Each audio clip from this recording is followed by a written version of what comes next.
Hi Roha, batiin natin sila. Bati tayo ng Merry Christmas. Hello everyone!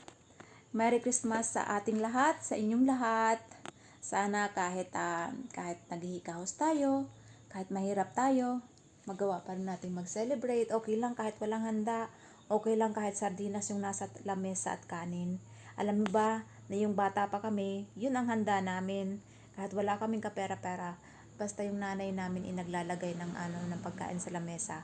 Yung sa amin yung sotanghon, tapos may mga alaga kasi kami mga manok, kaya native na manok yung nalalagay, yung kusi-kusi na ano ba yun, yung pinagpitas-pitas na laman ng yung breast ng manok, yun yung nilalagay sa sotanghon. At sobrang sarap, sobrang appreciate talaga namin yun. Kinakain namin yun ng Noche Buena. Pero kinabukasan wala na kaming handa. Magbabahay-bahay na kasi kami o pupunta kami sa aming mga lola. So yun. Kaya enjoy lang. Merry Christmas!